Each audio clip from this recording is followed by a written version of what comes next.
So if you want to understand how to convert more of your prospects into customers, right?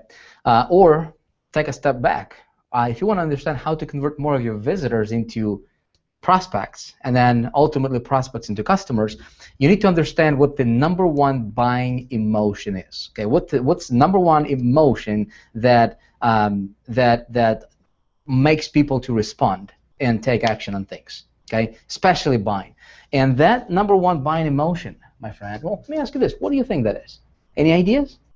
What do you think the number one buying emotion is? When you apply this in your business, magic will happen. Okay, here it is. Okay, positive expectancy.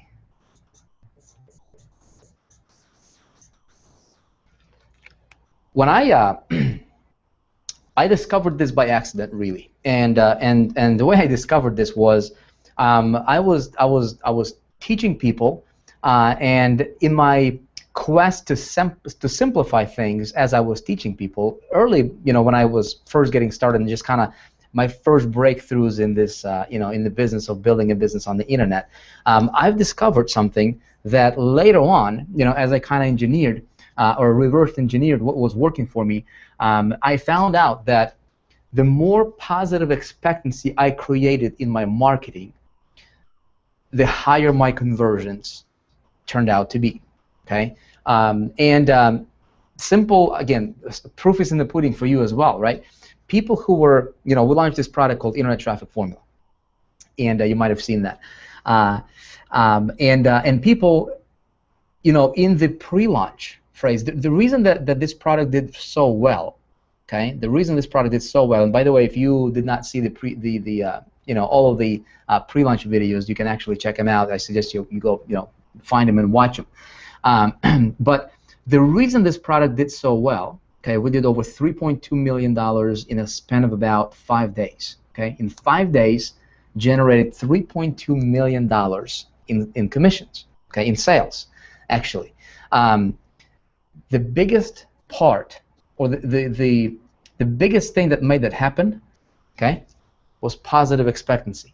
When I was explaining things to people, like for example, when I explained to people, and maybe you saw that as well, it's in the traffic mastery. Any module that I explain, any training that I do, okay, any value that I give out to my list, I always wanted to create a sense of positive expectancy, and also to keep things very, very simple. Okay, so when I was explaining a very complex, to a lot of people, seems like it's very complex topic of retargeting. Okay. To where basically you have your traffic, all right, you might have seen this, traffic goes to a landing page, right, where you capture the opt-in, and then you redirect that to your sales page to where people get an offer. That's typically the model, okay, for internet marketers. And so when I was explaining the concept of retargeting, not everybody who ends up on your landing page are going to opt in, right?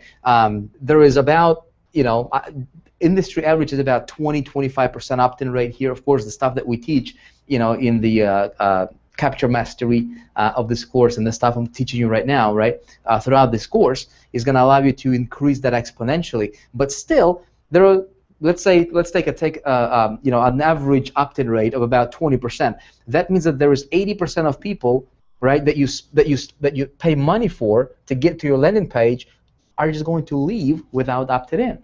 All right. So when I was explaining this concept of, there is a way for you to retarget. Okay. You go and you set up a campaign, and it's a retargeting campaign.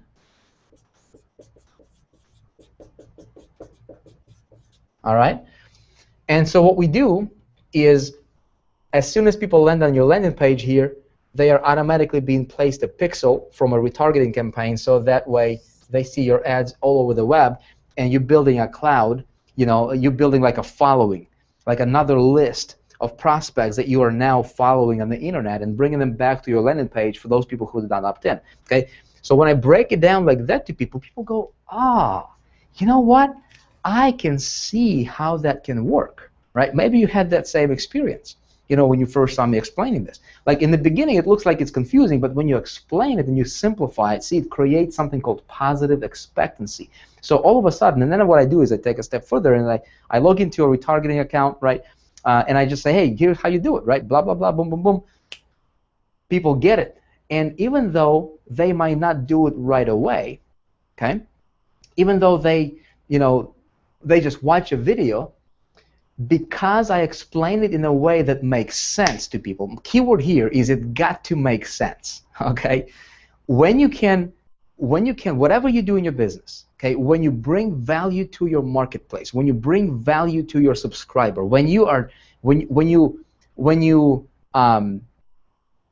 fund that goodwill bank account of yours by giving value, right, to your marketplace.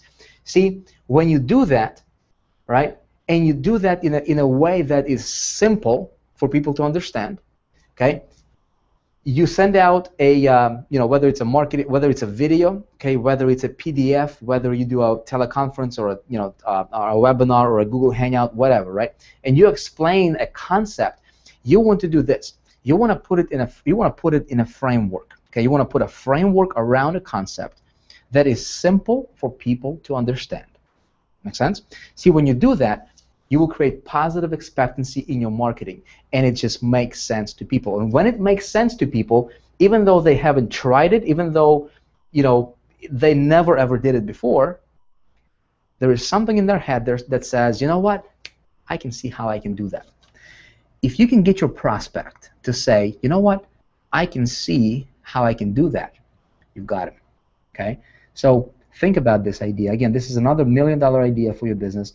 Any type of marketing you do, any type of promotion you do, any type of follow-up you do, okay, a video, whenever you're explaining a concept, put it in a framework and ask yourself, how can I create a positive expectancy within my list? The other day I was just talking to somebody who was talking to me about, asking me questions about, hey, how do I know if there is a market? How do I find, I have this idea for a product I want to do, but I don't know if there is a market for it, right?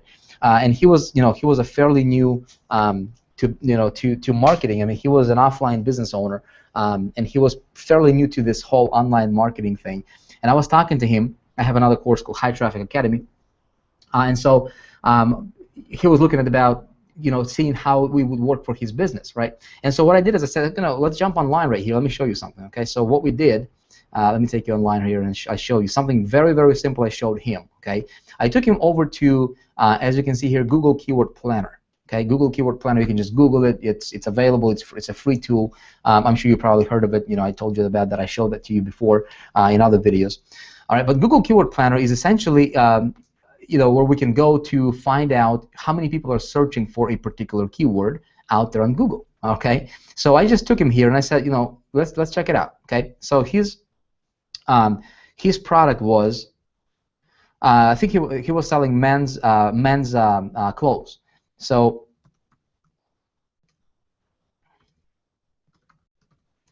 men's jeans. Okay. Like, how many people are actually searching for like something like men's jeans on the internet?